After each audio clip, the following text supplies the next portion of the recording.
I found out my husband of 23 years has been having an affair. Yesterday I made a post on Reddit, and after reading some of the comments and reflecting on some of the behaviors I have noticed over the last year or so, I left work early and went home. I knew he would be home for lunch, and I decided to talk to him to find out why he was putting his friend over me. We have been married for 23 years. We have been dating since high school, and I thought everything was good. We have one child who will be 19 next week. We were discussing retirement plans and downsizing our home for when our son moves out. The issues began when he met his friend, who I now know is his affair partner 2 years ago. Over the last year or so, he would drop everything to go help him. He would cancel dates or plans with me to hang out with him.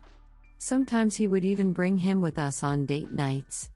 This friend was always cold towards me. I never knew why.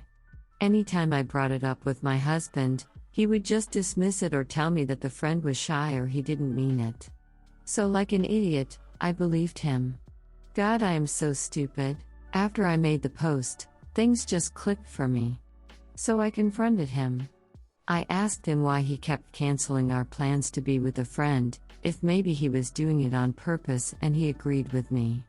So I asked if there was something more going on between them than just friendship, and that's when he dropped the bomb. They had been involved in a romantic relationship for over a year. I didn't know whether to cry or throw up. He told me that he believes he is bisexual and that he is confused. He said he loves me, but he loves him too, and doesn't know what to do. I told him that his confusion with his sexuality is no excuse for cheating and gave him until last night to get out of the house. I spent last night with my sister. I told her that he cheated and I am leaving him, but that's all she knows. I am meeting with a divorce lawyer tomorrow afternoon. My husband has been blowing up my phone since he admitted to the affair and I left. He is begging me to take him back. Told me he would stop the affair with his friend.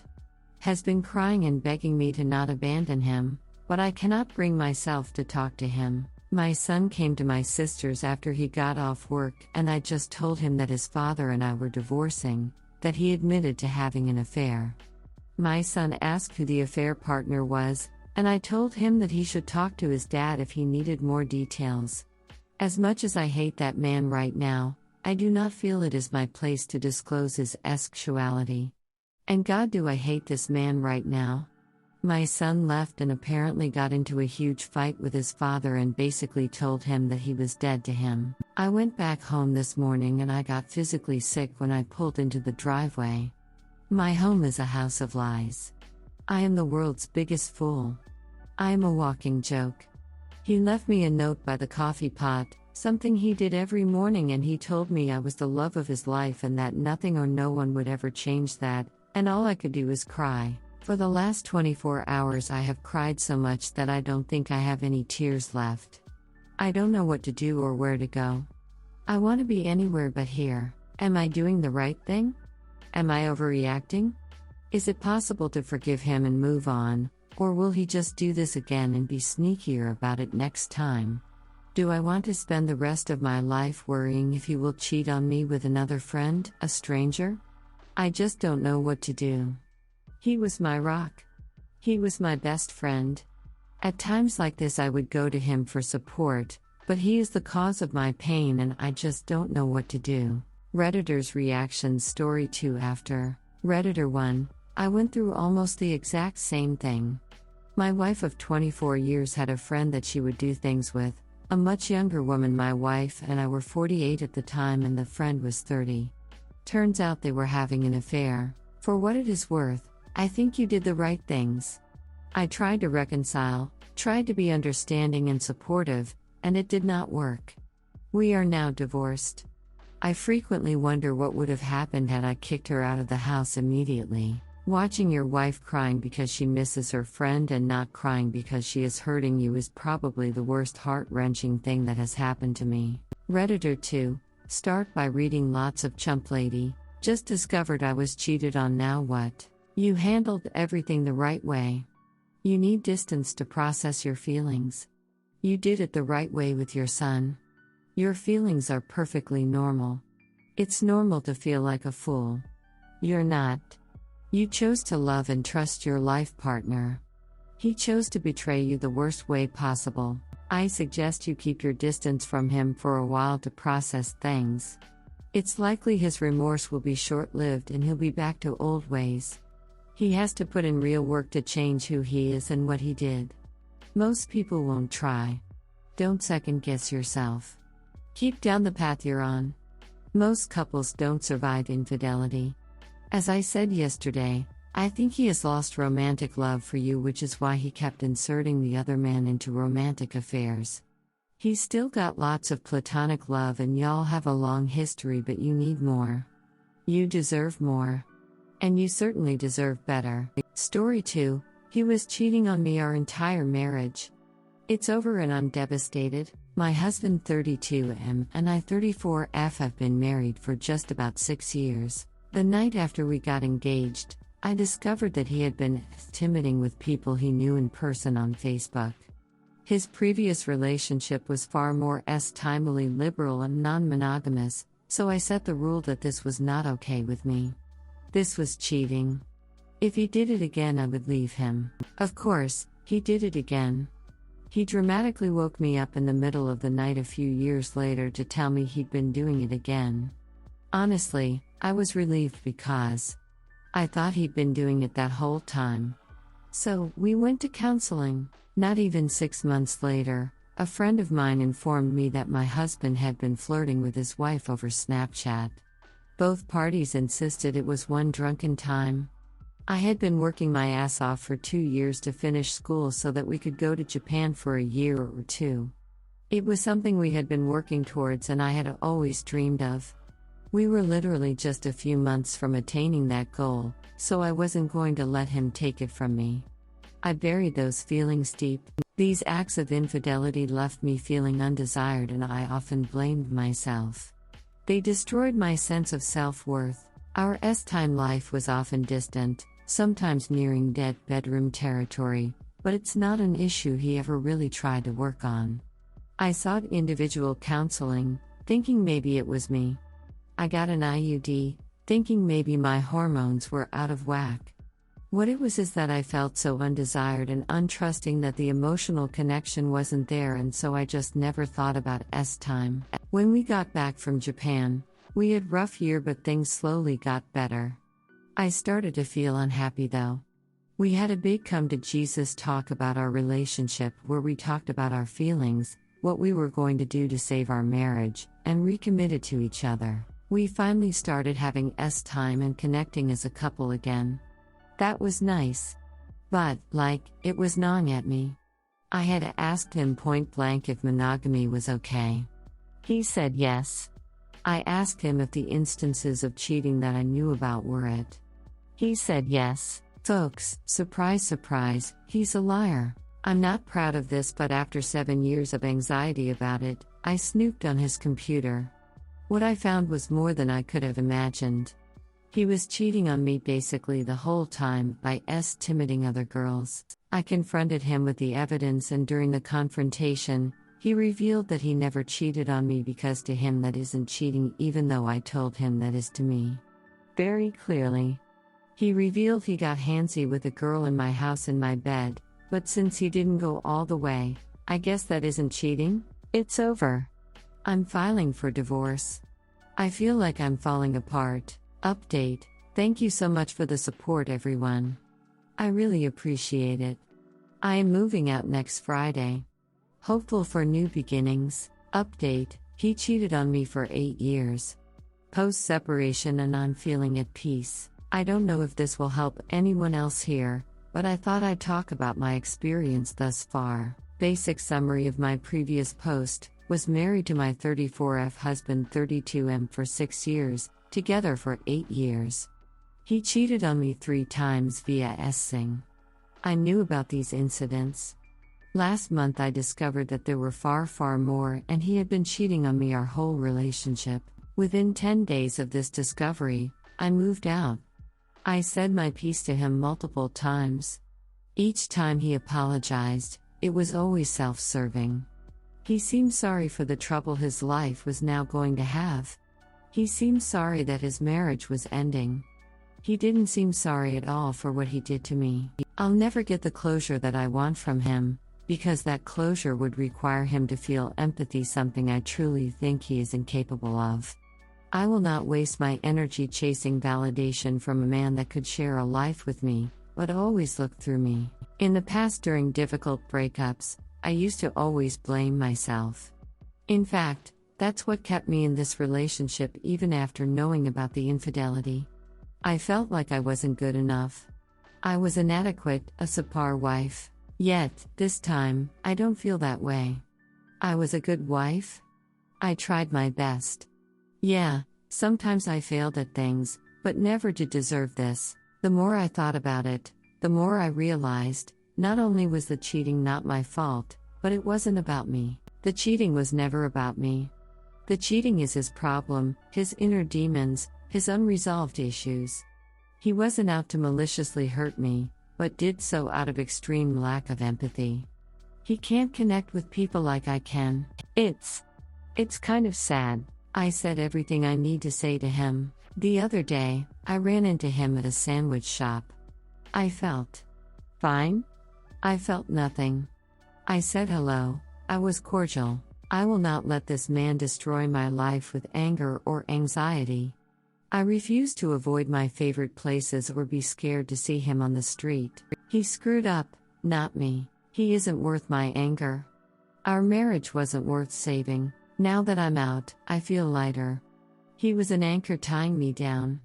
Instead of obsessing over what he did in my counseling sessions, I shifted focus, and I'm finding new ways to appreciate the life I'm building now. I'm learning to appreciate me, and that's something he could never do. Good riddance. Redditor's reaction. Story 3 after. Redditor 1, good for you to have that strength. I'm going through the same. My ex-fiancé just confessed that he has been cheating on me over the entire 12 years of our relationship. He left me for an affair partner he met a few months ago.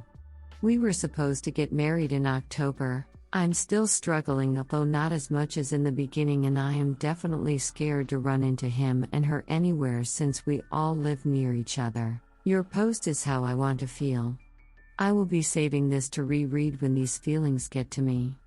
Thank you, Op. Redditor 2, thank you for your post. This part in particular got to me. Now that I'm out, I feel lighter. I wish more BS were aware of this. They are so trapped in denial and clinging to their pain that they don't realize all of their anguish and suffering would go away if they could muster the strength to just let go. Story 3, found out my dead dad was having an affair. So my dad died 4 years ago. He and my mom were happily married for 42 years.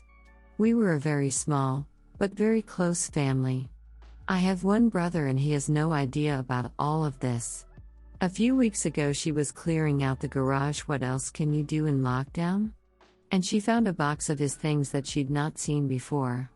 Inside it was hundreds of cards and letters from another woman, spanning over 16 years. My mom is absolutely devastated. I'm so angry and so sad.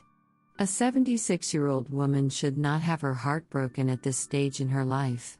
She is feeling so confused, so sad, and so angry. She's becoming totally fixated on it, questioning everything. Which I get 100%. How can I help her through this? I wish she'd never found it. Edit, typo, second edit. Thank you so much to everyone for all the caring words. I'm struggling to reply to everyone, so here's some more general responses. My mom says therapy is not for her. And she is not religious. She has confided in me and 2 of her closest friends who are also trying to support her. She doesn't want anyone else to know. I have tried to track down the other woman, unsuccessfully. All I have is a name, and it's not an uncommon name. None of the letters were still in their envelopes, so I have no postmarks as an indicator of where she was sending them from. There are also 2 photos, so I know what she looked like. I have found a woman on FB who I'm fairly sure is her. Her last public activity was January 2019. She hasn't read my private message and hasn't accepted my friend request. I have spent hours on the internet trying to track her down via other avenues but always come to a dead end. We think they worked together in the early 80s, then he moved to a different company, and their affair intensified from then. We don't know anyone else who worked with them. My brother doesn't know because Mom and I agreed that we didn't want him to feel the way we are feeling. He idolized my dad. We don't know what good can come from us telling him. It's just another broken heart. The thing that baffles us the most is why he kept them. He knew he was dying, he had time to destroy them. He was an intelligent man. We can only assume he wanted Mom to find them one day, but why? If you're still reading this far, then thank you. Redditor's reactions. Redditor 1, therapy for her is a must. Op answer, I've suggested it. She's 76, she's old school, she says it's not for her. Redditor 2, I'm so sorry this caused your mom and all of you so much pain. I know this hurt as I am going through it right now. Please stay at her side as much time as you can and talk about something else to distract her, take her out for dinner, movie, etc. Op answer, thank you. I've been trying to distract her a lot, but it's very difficult at the moment because where I live we are in lockdown, so there isn't much to do. The thought of her being alone with her thoughts so much is destroying me. Redditor 3, maybe contact the other woman just yourself without telling Mom to get to the bottom of it. Maybe it was mostly one-sided? Sorry again. Op answer, I've tried to find her and I can't. Granted, I've only really done internet and social media searches. I could probably do more. Although I don't know what. I only have her name. I know nothing else about her. No address, email, or phone number, nothing. Just a name. Oh, and some old photos of her. Which, as you can imagine, were extremely difficult for my mom to see. Redditor 4, I'm so sorry for you and your grieving mother. Infidelity is like hell. When you find yourself there, keep moving. It's not your or your mother's fault that this is now an unfortunate part of his legacy. Be kind to yourself. Let yourself go through the 5 stages of grief. Because it's not just the death of your dad, it's the death of Dad too, the man you thought you knew. Ultimately, he is gone. And I think forgiveness is the only thing that can help anyone. There will be a ton of unanswered questions. But don't feel guilty if you can help it about having ups and downs. Goes for your mom too with how you now feel about him. As long as you can march towards acceptance and forgiveness, you'll be able to move on. 16 years is a long time. Not something your mom will be getting over anytime soon. The life she thought she lived came shattering when she found that box. The fixation is completely normal. She is distilling a lifetime with a man that she found out was cheating on her. I don't blame her for what she is feeling, and needs to be able to express herself in order to move forward most likely. Op answer, thank you. I 100% understand her fixation on it. I am letting her talk about it as much as she wants and needs to. My heart just breaks for her and I want to take some of her pain away. Thank you for your kind words. Redditor 5, my father was murdered in 1962. From that point on, my grandparents became strictly roommates. They had separate rooms unless company came and they put on a good face. I found out after he died at 92 that he had a girlfriend for almost 40 years. Grandma knew and I guess she didn't care as long as he didn't bother her. Sometimes life is just so damn sad. Redditor 6, this book specifically addresses how to move forward when the perpetrator has already passed away. It's a great book and I'd strongly encourage you to take a look at it. I bought a used copy from Amazon and then highlighted the parts I thought were important. Marking up a used book seems more agreeable somehow. The go-to answer on Reddit is to get a therapist. My personal experience with getting a therapist's help is it's hard to find someone even half decently competent in practice. In my view, it's better to go to the best book advice you can find, which will be far superior to what you can likely get in person, because it'll be from world-class experts, and then if you have the option financially, use a therapist to augment the book work you do. Anyone in this sub who's a BS or WS ought to check this book out. It lays it out how to process this betrayal in a practical way that few books successfully manage to do. Answer: this is really helpful, thank you, I'll order a copy. And I agree with what you're saying about therapy. My mom is also a bit old school and just says it's not for me.